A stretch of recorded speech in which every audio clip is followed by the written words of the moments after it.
ഞാൻ ഇന്ന് എക്സ്പ്ലെയിൻ ചെയ്യാൻ പോകുന്നത് യഥാർത്ഥത്തിൽ സംഭവിച്ച ഒരു കാര്യമാണ്.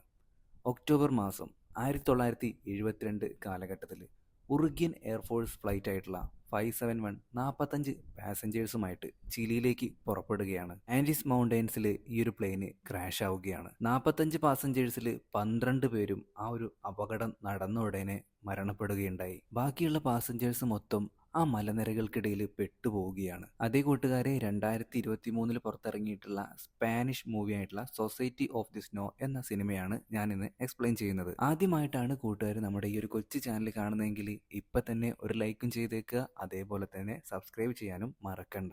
സിനിമയുടെ തുടക്കത്തിൽ തന്നെ ആൻഡീസ് മൗണ്ടെയ്ൻസ് ആണ് കാണിക്കുന്നത്. ഈ ഒരു സ്ഥലത്താണ് ആ ഒരു പ്ലെയിന് ക്രാഷ് ആയിട്ടുണ്ടായിരുന്നത്. പിന്നീട് കാണിക്കുന്നത് ഒരു റഗ്ബി ഫുട്ബോൾ ടീമിനെയാണ്. ഈ ഒരു ടീം കളിയിൽ വളരെ മിടുക്കുള്ളവരായിരുന്നു. അതുകൊണ്ട് തന്നെ ചിലിയിലെ സാന്റോഗിൽ നടക്കുന്ന ആ ഒരു ഗെയിമിൽ പങ്കെടുക്കാനായിട്ട് ഇവർ തീരുമാനിക്കുകയാണ്. എല്ലാവരും അവരുടെ വീട്ടിലൊക്കെ പറഞ്ഞ് സമ്മതിപ്പിച്ചു. ഏകദേശം 20-21 വയസ്സാണ് എല്ലാ പിള്ളേർക്കും ഉള്ളൂ. ദേ ഈ കാണിക്കുന്നവനാണ് നമ്മുടെ ന്യൂമ. നായകനാണെന്നൊന്നും പറയാൻ പറ്റില്ല, കാരണം ഇതിലുള്ള എല്ലാവരും നായകന്മാര് തന്നെയാണ്. അങ്ങനെ ആ ദിവസം വന്നെത്തി. ഒക്ടോബർ 13, 1972 ഉറുഗ്യൻ എയർഫോഴ്സ് ഫ്ലൈറ്റ് ആയിട്ടുള്ള 571 യാത്ര പുറപ്പെടാനായിട്ട് ആരംഭിക്കുകയാണ്. എല്ലാ പാസഞ്ചേഴ്സും വന്നുകൊണ്ടിരിക്കുകയാണ്. എല്ലാവരും ഭയങ്കര സന്തോഷത്തിലാണ്. എല്ലാവരും ടീമായിട്ട് ഒരു ഫോട്ടോ ഒക്കെ എടുക്കുന്നുണ്ട്. ശേഷം യാത്ര ആരംഭിച്ചു. തമാശകൾ പറഞ്ഞും ചിലിയിൽ എത്തിയിട്ടുണ്ടെങ്കിൽ ചെയ്യേണ്ട കാര്യങ്ങളെ പറ്റി സംസാരിച്ചും സന്തോഷത്തോടു കൂടിയിട്ടാണ് എല്ലാവരും ഇപ്പോൾ പോയിക്കൊണ്ടിരിക്കുന്നത്. പക്ഷേ കുറച്ച് ദൂരം മുന്നോട്ടേക്ക് പോയപ്പോൾ ഇടയ്ക്കിടയ്ക്ക് ഫ്ലൈറ്റിൽ നിന്ന് എന്തൊക്കെയോ കുലുക്കവും ഗട്ടറിലൊക്കെ ചാടുന്ന പോലെയൊക്കെ എല്ലാവർക്കും തോന്നുന്നുണ്ട്. ഇതെന്താ, വല്ല ബസ്സും ആണോ എന്നാണ് പലരും പറയുന്നത്. പക്ഷേ അപ്പോഴേക്കും ഇവരുടെ ക്യാപ്റ്റൻ പറയുന്നുണ്ട് സീറ്റ് ബെൽറ്റ് എല്ലാവരും ഇടാനായിട്ട്. ആദ്യം ഇതൊന്നും ആരും കാര്യമാക്കിയില്ല. ന്യൂമയ്ക്ക് എന്തോ പേടി തോന്നിയിട്ട് അവൻ അപ്പം തന്നെ സീറ്റ് ബെൽറ്റ് ഇട്ടു. വിമാനത്തിന്റെ ആ ഒരു കുലുക്കം കൂടിക്കൂടി വന്നു. ഇപ്പൊ എല്ലാവർക്കും പേടിയായിട്ടുണ്ട്. എല്ലാവരും സീറ്റുകളിൽ കയറിയിട്ട് സീറ്റ് ബെൽറ്റ് ഇട്ടിരിക്കുകയാണ്.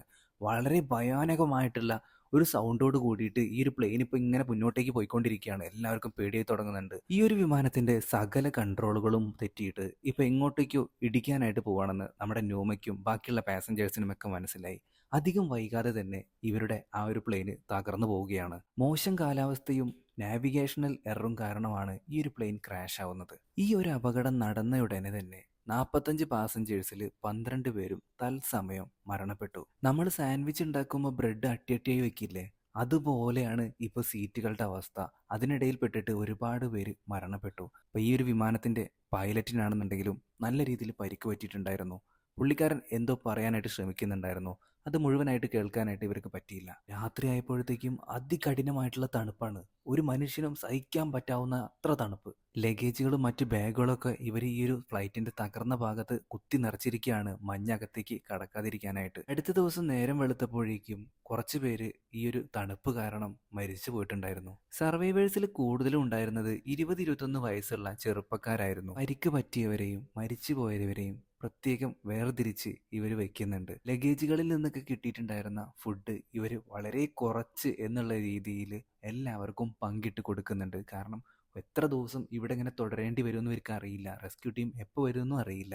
അവിടുത്തെ തണുപ്പാണെന്നുണ്ടെങ്കിൽ സഹിക്കാവുന്നതിലും അപ്പുറമായിരുന്നു. രാത്രി ആകുമ്പോഴത്തേക്കും അവർ ആ ഒരു പ്ലെയിൻ്റെ ഉള്ളിലേക്ക് മഞ്ഞ് കടക്കാത്ത രീതിയിൽ ലഗേജുകളൊക്കെ വെച്ച് അടയ്ക്കുന്നുണ്ട്. അന്നത്തെ രാത്രിയും എല്ലാവരും പരസ്പരം കെട്ടിപ്പിടിച്ച് കിടന്നുറങ്ങി. അടുത്ത ദിവസം എഴുന്നേൽക്കുമ്പോഴേക്കും ആരെങ്കിലൊക്കെ മരിച്ചിട്ടുണ്ടായിരിക്കും. ഓരോ ദിവസം കൂടുന്തോറും ആളുകളുടെ എണ്ണം ഇങ്ങനെ കുറഞ്ഞുകൊണ്ടേയിരിക്കുകയാണ്. അങ്ങനെ അടുത്ത ദിവസം രാവിലെ ആയപ്പോൾ ഇവർ മറ്റുള്ള പ്ലെയിനുകളിൽ പോകുന്നവർക്ക് കാണാനായിട്ട് അവിടെ ഒരു കുരിശിൻ്റെ ആകൃതിയിലൊക്കെ ഓരോ ചിഹ്നങ്ങളൊക്കെ ഉണ്ടാക്കി വെക്കുന്നുണ്ട്. പക്ഷേ ആരും ഇവരെ കാണുന്നില്ല. കണ്ണാടി ഉപയോഗിച്ചിട്ട് ഒരു പ്ലെയിൻ വരുമ്പോൾ ഇവർ അതിന് നേരെ ഇങ്ങനെ കാണിക്കുന്നുണ്ട്, ആ ഒരു റിഫ്ലക്ഷൻ കാണിക്കുന്നുണ്ട്. പക്ഷേ അതുകൊണ്ടും യാതൊരുവിധ പ്രയോജനവും ഉണ്ടായില്ല. അപ്പോഴാണ് ഇവർക്കൊരു ഐഡിയ തോന്നുന്നത്. അതായത് വിമാനത്തിന്റെ വാൽഭാഗത്തായിട്ടായിരിക്കും ഈ ഒരു വിമാനത്തിന്റെ ബാറ്ററീസും മറ്റൊക്കെ ഉണ്ടായിരിക്കുക. അപ്പോൾ അതന്വേഷിച്ചിട്ട് കുറച്ച് പേര് മുകളിലേക്ക് പോകുന്നുണ്ട്. അതായത് ആ ഒരു പ്ലെയിൻ അവിടെ ഇടിച്ചിട്ട് ഞെരങ്ങിയാണ് താഴത്തേക്ക് വന്നിട്ടുണ്ടായിരുന്നത്. അങ്ങനെ ഈ സർവൈവേഴ്സിൽ 4 പേര് ആ പ്ലെയിനിന്റെ വാൽഭാഗം കണ്ടെത്താനായിട്ട് ഇപ്പോൾ ട്രെക്ക് ചെയ്ത് മുകളിലേക്ക് പോയിക്കൊണ്ടിരിക്കുകയാണ്.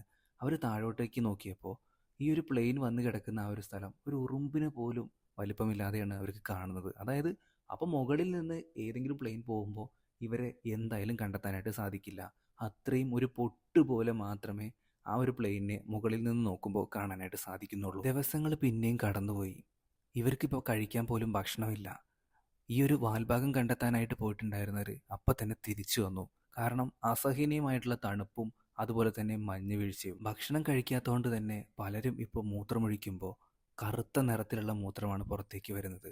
അങ്ങനെ ഒരു വഴിയില്ലാതായപ്പോൾ ഇവരുടെ കൂട്ടത്തിലെ ചില സർവൈവേഴ്സ് ഒരു കാര്യം ഇവരുടെ മുമ്പാകെ പറഞ്ഞു.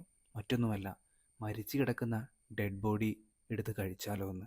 എല്ലാ പാസഞ്ചേഴ്സിനും അത് ഉൾക്കൊള്ളാനായില്ല. പക്ഷേ അതിൽ ചിലരാണെന്നുണ്ടെങ്കിൽ ഡെഡ് ബോഡീസ് എടുത്ത് കഴിക്കാനായിട്ട് ആരംഭിച്ചു. അങ്ങനെ ഓരോ ദിവസങ്ങളും പിന്നെയും കടന്നുപോയി. പയ്യെ പയ്യെ ബാക്കിയുള്ള പാസഞ്ചേഴ്സും ഈ ഒരു ഡെഡ് ബോഡീസ് കഴിക്കാനായിട്ട് ആരംഭിച്ചു. ആദ്യമൊക്കെ ഇതൊന്നും ചെയ്യാൻ പാടില്ല, ക്രൈമാണ്, അത് അവരോട് ചെയ്യുന്ന ക്രൂരതയാണെന്നൊക്കെ പറഞ്ഞ് പലരും ഇരുന്നു. പക്ഷേ പോകെ പോകെ എല്ലാവരും ഈ ഒരു ഡെഡ് ബോഡീസൊക്കെ കഴിച്ച് വിശപ്പടക്കേണ്ട അവസ്ഥ വന്നിരിക്കുകയാണ്. എല്ലാവരും പ്ലെയിനിലിരിക്കുമ്പോൾ ഒരാളൊരു കാര്യം പറഞ്ഞു. എൻ്റെ മരണത്തിന് ശേഷം എൻ്റെ ബോഡി നിങ്ങൾക്ക് യൂസ് ചെയ്യാം, അതായത് കഴിക്കാം.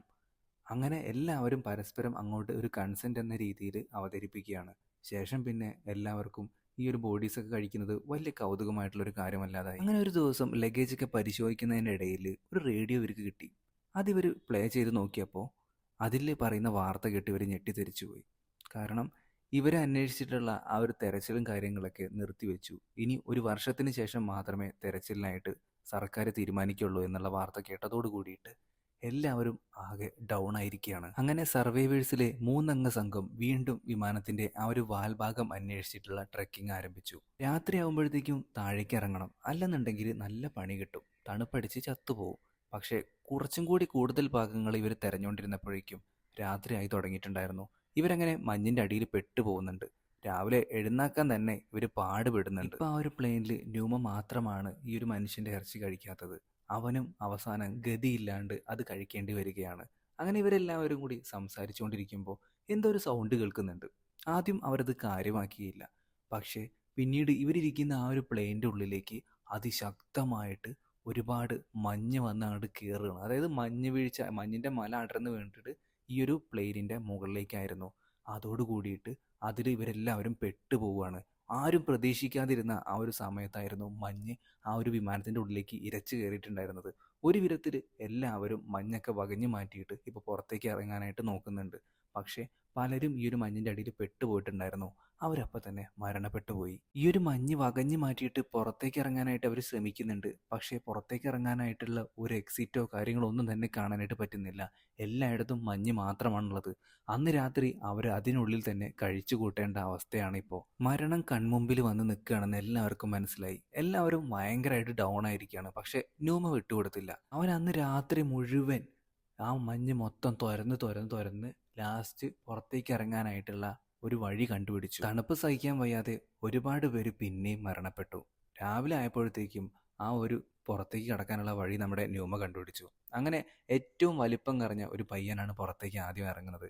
എന്നിട്ട് അവൻ വീണ്ടും ആ ഒരു ഹോള് വലുതാക്കുകയാണ്. പുറം ലോകവും സൂര്യൻ ഉദിച്ചു വരുന്നതും കണ്ടപ്പോൾ തന്നെ ഈ ഒരു സർവൈവേഴ്സിന് കുറേയൊക്കെ ആശ്വാസമായി. സൂര്യൻ നല്ല രീതിയിൽ ഉദിച്ചുകൊണ്ട് തന്നെ ഇപ്പൊ ആ ഒരു മഞ്ഞുപാളികളും മഞ്ഞൊക്കെ ഉരുകാനായിട്ട് ആരംഭിച്ചിട്ടുണ്ട്.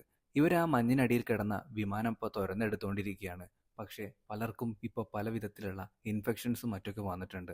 ശരീരം മൊത്തം ജീർണിച്ച് ഒരാളും കൂടി ഇപ്പം മരിച്ചിരിക്കുകയാണ്. വിമാനത്തിന്റെ ബാക്കി ഭാഗങ്ങളോട് കണ്ടെത്തിയിട്ട് അതിലെ ആ ഒരു റേഡിയോ പ്രവർത്തിപ്പിച്ചിട്ടുണ്ടെങ്കിൽ നമ്മളിവിടെ പെട്ടുകിടക്കുന്ന വിവരം പുറം ലോകത്തെ അറിയിക്കാനായിട്ട് സാധിക്കും.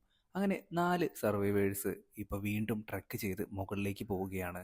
അവരുടെ കൂട്ടത്തിൽ നമ്മുടെ ന്യൂമയും ഉണ്ടായിരുന്നു. അവൻ്റെ കാലിലായിട്ട് ഒരു മുറിവ് പറ്റിയിട്ടുണ്ടായിരുന്നു. അത് ഇൻഫെക്ഷൻ ആയിട്ടുണ്ട്. അവൻ ഇനിയും അധിക ദൂരം മുന്നോട്ടേക്ക് പോകാനായിട്ട് പറ്റില്ല. അതുകൊണ്ട് ബാക്കി 3 പേരോടും ട്രക്കിംഗ് തുടരാൻ പറഞ്ഞിട്ട് അവൻ താഴേക്ക് തന്നെ ആ ഒരു പ്ലെയിൻ കിടക്കുന്ന സ്ഥലത്തേക്ക് വരികയാണ്. ഓരോ ദിവസം കഴിയും തോറും ബാക്കിയുള്ള സർവൈവേഴ്സിൻ്റെയും ഒപ്പം ന്യൂമയുടെയും അവസ്ഥ വളരെ മോശമായിക്കൊണ്ടിരിക്കുകയാണ്. ട്രക്ക് ചെയ്ത് മുകളിലേക്ക് പോയിട്ടുണ്ടായിരുന്ന ആ ഒരാൾ തിരിച്ചെത്തി. അയാൾ നമ്മുടെ ന്യൂമയുടെ അടുത്ത് നടന്ന കാര്യങ്ങളൊക്കെ പറഞ്ഞു. അവർ വിമാനത്തിൻ്റെ ആ ഒരു റേഡിയോയും അതുപോലെ തന്നെ മറ്റ് ബാറ്ററീസും ഒക്കെ കണ്ടെത്തിയിരുന്നു. റേഡിയോ പ്രവർത്തിപ്പിക്കാനായിട്ട് അവർ നോക്കി. പക്ഷേ അത് വിജയം കണ്ടില്ല. മാത്രമല്ല കുറച്ച് ചോക്ലേറ്റ്സും കുറച്ച് ഫുഡ് ഐറ്റംസും ഒക്കെ അവിടെ നിന്ന് അവർക്ക് കിട്ടിയിട്ടുണ്ടായിരുന്നു. അതൊക്കെ എടുത്തിട്ട് അവർ വീണ്ടും ഈ ഒരു പ്ലെയിൻ കിടക്കുന്ന ആ സ്ഥലത്തേക്ക് വന്നിരിക്കുകയാണ്. ഒപ്പം ആ ഒരു കോക്ക്പിറ്റിൻ്റെ അടുത്തായിട്ട് തന്നെ അവരൊരു നോട്ടും എഴുതി വെച്ചു. ഇനി എന്തെങ്കിലും കാരണവശാൽ അവരിത് കണ്ടുപിടിച്ച് വന്നിട്ടുണ്ടെങ്കിൽ ഇവർ ഞങ്ങൾ താഴെ ഉണ്ടെന്ന് മനസ്സിലാക്കിക്കോട്ടെ എന്നുള്ള രീതിയിൽ. ഇപ്പോഴും ഈ സർവൈവേഴ്സ് ആ റേഡിയോ പ്രവർത്തിപ്പിച്ചിട്ട് എന്തെങ്കിലും ന്യൂസ് ഇതിനെ പറ്റിയിട്ടുണ്ടോ എന്നൊക്കെ നോക്കിക്കൊണ്ടിരിക്കുകയാണ്. പിന്നെയും ദിവസങ്ങൾ ഇങ്ങനെ കടന്നുപോയി. അതിലൊരു സർവൈവർക്ക് അവിടെ നിന്ന് ഒരു ക്യാമറ കിട്ടുന്നുണ്ട്. അത് ഉപയോഗിച്ചിട്ട് പുള്ളിക്കാരൻ ഒരുപാട് ഫോട്ടോസും മറ്റൊക്കെ എടുക്കുന്നുണ്ട്. അപ്പോഴേക്കും ന്യൂമയുടെ കാലിലെ ആ ഒരു ഇൻഫെക്ഷൻ നല്ല രീതിയിൽ കൂടിയിട്ടുണ്ടായിരുന്നു. അങ്ങനെ അധികം വൈകാതെ നമ്മുടെ ന്യൂമ മരണത്തിന് കീഴടങ്ങുകയാണ്. ഒരുപാട് തവണ വിമാനത്തിന്റെ പല ഭാഗങ്ങളും കണ്ടെത്താനായിട്ട് ഇവർ ട്രെക്കിംഗ് നടത്തിയിട്ടുണ്ടായിരുന്നു. എല്ലാം പരാജയപ്പെടുകയാണ്. അവസാനത്തെ ട്രെക്കിംഗ് രണ്ടുപേരാണ് ഇപ്പോൾ നടത്താനായിട്ട് പോകുന്നത്, നാൻഡോയും അതുപോലെ തന്നെ റോബർട്ടോയും. പക്ഷേ ഇത്തവണത്തെ ട്രെക്കിംഗ് എന്ന് പറയുന്നത് വിമാനത്തിന്റെ ഏതാനും ചില ഭാഗങ്ങൾ കണ്ടെത്താനായിട്ടുള്ള ഒരു ട്രെക്കിംഗ് അല്ല. ഈ ഒരു യാത്രയിൽ ഇവർക്ക് എന്താ സംഭവിക്കാന്ന് പറയാനും പറ്റില്ല. അജാതി തണുപ്പാണ്.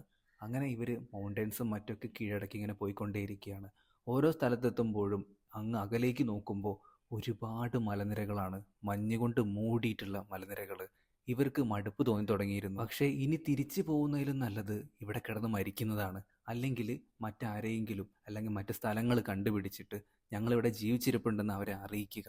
അത് മാത്രമാണ് ഇപ്പോൾ അവരുടെ ലക്ഷ്യം. ഈ ഒരു ട്രെക്കിംഗ് സ്റ്റാർട്ട് ചെയ്തപ്പോൾ 3 പേരുണ്ടായിരുന്നു. പക്ഷേ ഇപ്പോൾ ട്രെക്ക് ചെയ്തു പോകുന്നത് നമ്മുടെ നാൻഡോയും റോബർട്ടോയും മാത്രമാണ്. ഒരുപാട് മുന്നോട്ടേക്ക് പോയപ്പോൾ ഒരു വലിയ മലനിര അവർ കാണുന്നുണ്ട്, മഞ്ഞൊന്നും ഇല്ലാത്ത. അതിനടിയിലായിട്ട് ഒരു അരുവി ഉണ്ടായിരുന്നു. അതിൽ നിന്ന് വെള്ളം കുടിച്ചുകൊണ്ടിരിക്കുമ്പോഴാണ് തൊട്ടപ്പുറത്തെ സൈഡിലായിട്ട് ഒരു മനുഷ്യൻ ഒരു കുതിരപ്പുറത്ത് നിൽക്കുന്നത് ഇവർ കാണുന്നത്. ഇവർക്ക് എന്തെന്നില്ലാത്ത സന്തോഷം തോന്നുകയാണ്. അയാൾ ഒരു പെൻസിലും പേപ്പറും എടുത്തിട്ട് ഇവർക്ക് നേരെ എറിയുകയാണ്. അങ്ങനെ അതിൽ എഴുതി കാണിച്ചു കൊടുത്തു. അതോടുകൂടിയിട്ട് അയാൾ ഈ ഒരു വിവരം മറ്റുള്ള ഒഫീഷ്യൽസിനൊക്കെ അറിയിച്ചു. ഒപ്പം ഇവരെ വീട്ടിലേക്ക് കൂട്ടുകൊണ്ടുപോയിട്ട് ഭക്ഷണം കാര്യങ്ങളൊക്കെ കൊടുത്തു. അപ്പോഴേക്കും മറ്റുള്ള മാധ്യമപ്രവർത്തകരും എല്ലാം അങ്ങോട്ടേക്ക് എത്തിയിട്ടുണ്ടായിരുന്നു. റേഡിയോയിലൂടെ നമ്മുടെ ഈ ഒരു സർവൈവേഴ്സ് ആണെന്നുണ്ടെങ്കിൽ ഇവരെ രക്ഷിക്കാൻ വരുന്നുണ്ടെന്ന കാര്യം ആ ഒരു നല്ല വാർത്ത അറിഞ്ഞിട്ടുണ്ടായിരുന്നു. എല്ലാവരും ഇപ്പോൾ മുടിയൊക്കെ ചീകി സുന്ദര കുട്ടപ്പന്മാരായിട്ട് ഇരിക്കുകയാണ്. എപ്പോൾ വേണമെന്നുണ്ടെങ്കിലും റെസ്ക്യൂ ടീം ഇങ്ങോട്ടേക്ക് വരാൻ. വിശന്ന കഴിക്കാനായിട്ട് എടുത്തിട്ടുണ്ടായിരുന്ന ആ ഒരു മനുഷ്യന്റെ ഇറച്ചി നമ്മുടെ റോബർട്ടോ ഒരു പുഴക്കരികിലായിട്ട് കുഴിച്ചിടുന്നുണ്ട്. ശേഷം അവൻ അവിടെ ഇരുന്ന് പ്രാർത്ഥിക്കുന്നു. അധികം വൈകാതെ തന്നെ റെസ്ക്യൂ ടീം, 2 ഹെലികോപ്റ്റർ അടങ്ങുന്ന ടീം അങ്ങോട്ടേക്ക് എത്തിയിരിക്കുകയാണ്. എല്ലാവർക്കും ഒരുപോലെ സന്തോഷമാവുന്നുണ്ട്.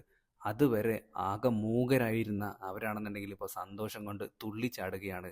ഈ ഒരു ഹെലികോപ്റ്റർ ടീമിൻ്റെ ഒപ്പം തന്നെ നമ്മുടെ നാൻഡോയും ഉണ്ടായിരുന്നു. അങ്ങനെ ആ 16 സർവൈവേഴ്സിനെയും കൊണ്ട് 2 ഹെലികോപ്റ്ററുകൾ ഇപ്പോൾ അവരുടെ നാട്ടിലേക്ക് തിരിക്കുകയാണ്. മാധ്യമപ്രവർത്തകരും അതുപോലെ തന്നെ ഇവരുടെ ഈ ഒരു സർവൈവേഴ്സിൻ്റെ റിലേറ്റീവ്സും ഒക്കെ ഇവരെ കാണാനായിട്ട് വന്നിട്ടുണ്ടായിരുന്നു. ആ രാജ്യത്തെ എല്ലാ ജനങ്ങളും അവരെ ദൈവങ്ങളെപ്പോലെ വരവേറ്റു. നേരെ ആശുപത്രിയിലേക്കാണ് ഇവരെ കൊണ്ടുപോയിട്ടുണ്ടായിരുന്നത്. പലരുടെയും ഡ്രസ്സും കാര്യങ്ങളൊക്കെ മാറ്റുമ്പോൾ നമ്മൾ ഞെട്ടിപ്പോവും. കാരണം എല്ലും തോലുമായിട്ടുണ്ടായിരുന്നു പലരുടെയും ശരീരം. അങ്ങനെ ഒരു സീനും കാണിച്ചുകൊണ്ടാണ് നമ്മുടെ ഇന്നത്തെ സിനിമ അവസാനിക്കുന്നത്. കുറച്ച് കാര്യങ്ങളും കൂടി പറയാനുണ്ട്. ഇത് ശരിക്കും നടന്ന സംഭവമാണെന്ന് നേരത്തെ പറഞ്ഞല്ലോ. 1972 ഈ ഒരു സംഭവം നടന്നത്. ഉറുഗ്വേൻ എയർഫോഴ്സ് ഫ്ലൈറ്റ് ആയിട്ടുള്ള 571 ആണ് ക്രാഷ് ചെയ്തത്. അതും ആൻഡീസ് മൗണ്ടൻസിൽ. 45 പാസഞ്ചേഴ്സാണ് ആ ഒരു പ്ലെയിനിൽ ഉണ്ടായിരുന്നത്. അതിൽ ഏകദേശം 16 പേര് മാത്രമാണ് അവസാനം രക്ഷപ്പെട്ടത്. ഏകദേശം ആ ഒരു ക്രാഷ് നടന്നിട്ട് 72 ദിവസം അവർ ആ ഒരു മഞ്ഞിൽ നരകിച്ച് ജീവിച്ചിട്ടുണ്ടായിരുന്നു. പല കാര്യങ്ങളും അവർ പഠിച്ചു. നമ്മുടെ നാട്ടിൽ ഈ അടുത്തുണ്ടായിരുന്ന അപകടം നിങ്ങൾക്ക് എല്ലാവർക്കും അറിയാമല്ലോ. ഈ ഒരു അപകടം നോക്കിയേ, ഇതും യഥാർത്ഥത്തിൽ സംഭവിച്ചിട്ടുള്ളതാണ്. അതും വർഷങ്ങൾക്ക് മുമ്പ്. അവസാനത്തെ ട്രെക്കിംഗ് നടത്തിയിട്ടുണ്ടായിരുന്ന നമ്മുടെ നാൻഡോയും റോബർട്ടോയും ഏകദേശം 54ഓളം കിലോമീറ്ററോളം സഞ്ചരിച്ചതിന് ശേഷമാണ് അവർക്ക് ആ ഒരു മനുഷ്യനെ കണ്ടെത്താനായതും അത് പുറം ലോകത്തെ അറിയിക്കാനായതും. നമ്മൾ നെറ്റിലെടുത്ത് നോക്കുമ്പോൾ ചിലയിടത്ത് പറയുന്നത്, വിക്കിപീഡിയയിൽ പറയുന്നത് 14 സർവൈവേഴ്സാണ് റെസ്ക്യൂ ചെയ്യപ്പെട്ടതെന്നാണ്. പക്ഷേ ചില സ്ഥലത്ത് സിനിമയിൽ പറയുന്നത് 16 എന്നാണ്. എല്ലാ കൂട്ടുകാരും കണ്ടിരിക്കേണ്ട ഒരു സിനിമ തന്നെയാണ് സൊസൈറ്റി ഓഫ് ദി സ്നോ. സാധനം നെറ്റ്ഫ്ലിക്സിലുണ്ട്, കാണാൻ മറക്കണ്ട. എൻ്റെ ഈ വീഡിയോ ഇഷ്ടപ്പെട്ടെങ്കിൽ ഒന്ന് ലൈക്ക് ചെയ്തേക്കുക. ഒപ്പം ആദ്യമായിട്ടാണ് കൂട്ടുകാർ ഈ ഒരു ചാനൽ കാണുന്നെങ്കിൽ ഇപ്പം തന്നെ സബ്സ്ക്രൈബ് ചെയ്യാനും മറക്കണ്ട. നിങ്ങളുടെ സജഷൻസും എന്തെങ്കിലും തെറ്റുകുറ്റങ്ങളൊക്കെ ഞാൻ പറഞ്ഞിട്ടുണ്ടെങ്കിൽ അതും കമൻ്റായിട്ട് രേഖപ്പെടുത്താൻ മറക്കരുത്. ഏറ്റവും പുതിയൊരു വീഡിയോ ആയിട്ട് നമുക്ക് വീണ്ടും കാണാം. അതുവരെ എല്ലാവരും നല്ല ഹാപ്പി ആയിട്ടിരിക്കുക. Tata, bye bye.